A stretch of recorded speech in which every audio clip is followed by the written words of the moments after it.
Jesamine. Today we're going to be exploring storytelling with dance. 我先有一个问题. How do we express ourselves through dance? So we have music, we have gestures, we have facial expressions that you said, we have costume, lights, and all this creates a vibe. I don't know how to say vibe in Chinese. 氛围. Feng Wei. Love it. For this first activity, we are going to stand up and we're going to explore the difference between a downbeat and an upbeat.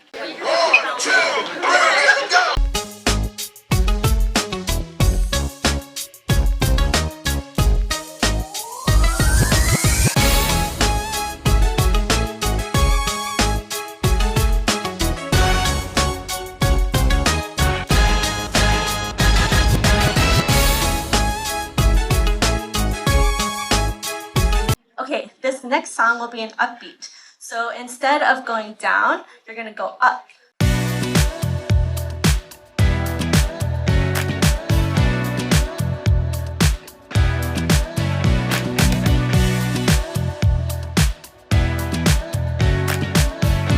What is the difference between the vibe of the upbeat and the downbeat? So upbeat is happier, is lighter. Some of you are laughing, some of you are smiling. But what about the other song? More powerful, more serious. Okay, good. So next time you go to a club or you go to a cafe with music, you can think, is this an upbeat or downbeat song? And then you can think, should I go up to make it light and happy, or do you want to make it more groovy? Okay, 有没有人知道这是谁？ Jennie.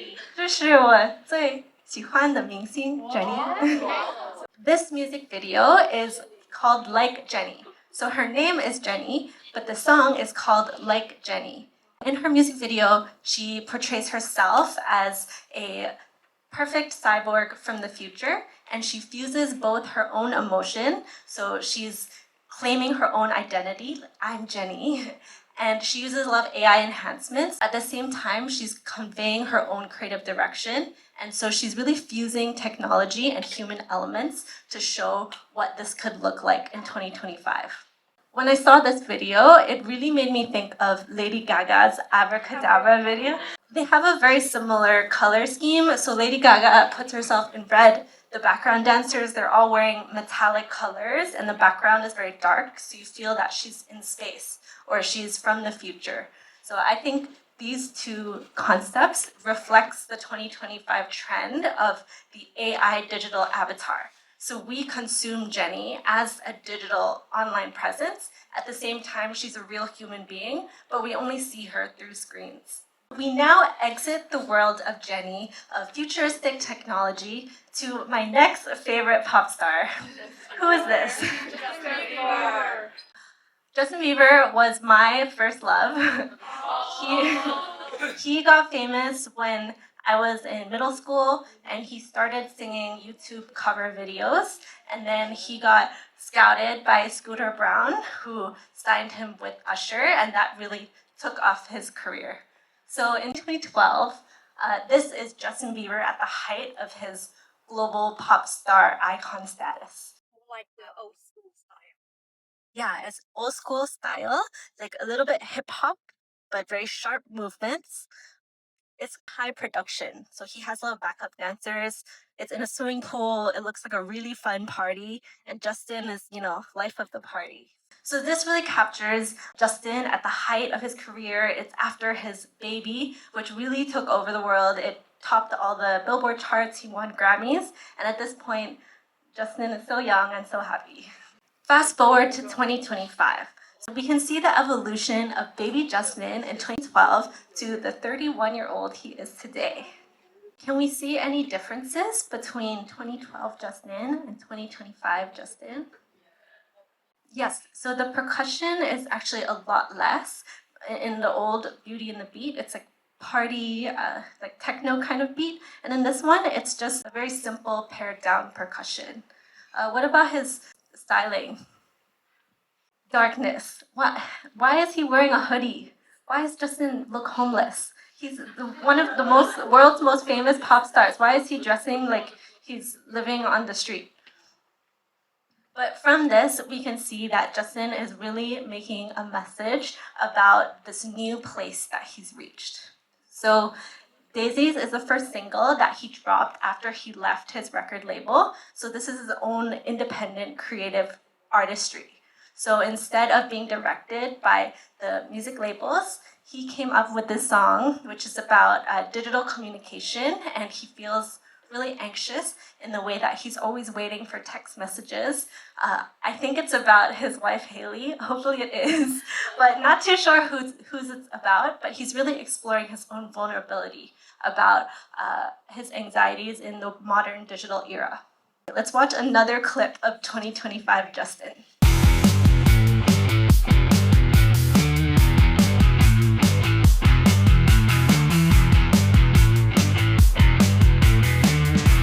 So this is Justin Bieber in concert. Why is he dancing like this? Why is he dressed like a homeless person, wearing a beanie? Maybe he's unhappy. I think Justin is expressing he's trying to reject his past of being a celebrity, of all the fame that he's gotten, and now he's reflecting his authentic feelings that he's just a boy who likes music, and his dance style is really silly. It is not even considered dancing, but at the same time, it's so raw and authentic that you can't help but love it. With all this in mind, this next piece expresses the 2025 Justin.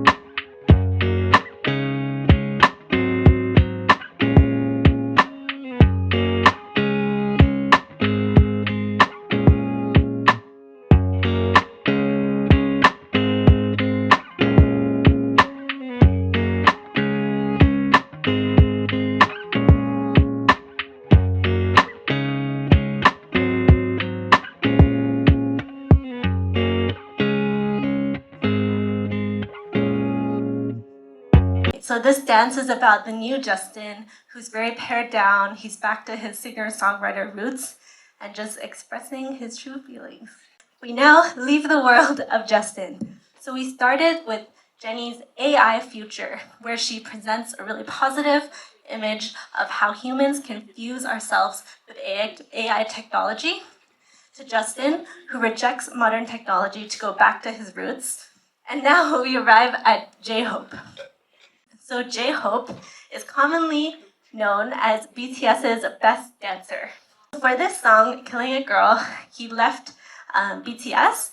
They went to the army went to the actual army, and then he came back with this single. It inspired hundreds of thousands of dance covers, and we can see that this concept really takes us away from the K-pop constraints. You can see the fashion, the styling, the setting. It's set in Bangkok. You can see some Thai in the background. It's really intense.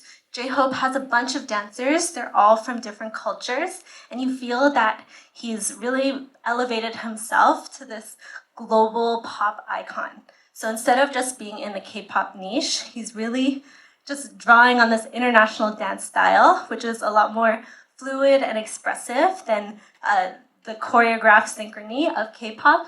And here, he's really just celebrating female empowerment. In the song, he tells the girl that he's dancing with, "You're killing it, girl." This next piece is the original choreography from J-Hope. Back moving on till I get it all. And we all got dreams, we all want things. But what you gonna do for it? How you gonna move for it? What you gonna be? And do you believe you can do anything? But what you gonna do for it? How you gonna move for it? What you gonna be?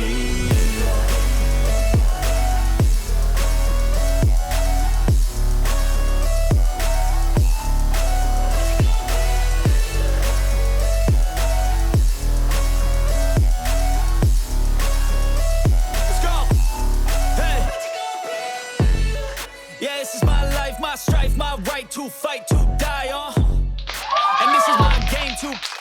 Okay, so for this next activity, you need to stand up again, and we're gonna vibe check these two songs. As long as you're with me, we ain't got to worry no. Oh, good vibration.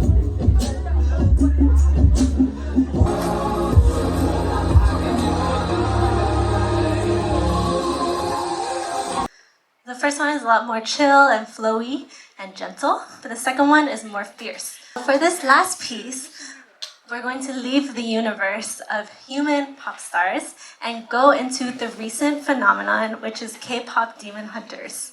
So for those of you who don't know, K-Pop Demon Hunters is an animated movie on Netflix, and in the movie, there are two K-pop groups who actually become real-life chart-topping stars. So it inspired hundreds of thousands of singing and dance covers. And this video that we're gonna watch is from the video, their final performance. So the whole thing is animated characters, but we'll see that people started learning the steps from this animation and it really became a global sensation. Okay. Yes, so the song is Golden. This movie and the songs that came out of it really took over the world. It became the most watched film of all time, and when it released in June, it got 236 million views and it surpassed all the other movies on Netflix. So this is quite crazy for a K-pop inspired animation. And the reason for this is that it really draws on kidult culture. Does anyone know what kidult is? So kidult is a portmanteau of two words, kid and adult culture. And so it reflects our growing nostalgia for the things we loved from our childhoods. So for example, some other trends, like, does anyone here own a Labubu? No one owns Labubu. Jellycat? Do you have one? Jellycat? Yeah. Also Lego. My colleagues got super obsessed with Lego. Like, one of my colleagues has a whole storage room of Lego, and this is a toy for kids. So why are grown adults playing with Legos and buying stuffed toys? One of the reasons for this trend of kidult culture is that our 2025 landscape, our digital landscape, feels so chaotic and so uncertain. Like Justin Bieber kind of expresses it in his Daisy video. He feels really tired and fatigued and exhausted by the information overload. And so, as a result, this adults turning to children's entertainment. This movie was popular both within really young children, like 6 years old, all the way up until like 30-year-olds. So it's showing this nostalgia for the simplicity of childhood and the play and imagination that's really lacking in our real-world landscape. Today, we explored different concepts and 2025 trends. So we can see that, Jennie really believes in the AI future. She thinks it enhances her artistry, while Justin Bieber rejects it. We see J-Hope breaking out, kind of rising to stardom as Justin Bieber did in 2012. But let's see what happens to J-Hope. And then we have this animated characters, which are becoming real-life superstars, which is unseen before. So I think 2025 is a really interesting cultural landscape. Through dance, we can learn so many things about the world we live in. We can either reject it or embrace it or form our own relationship to our digital world. Thank you.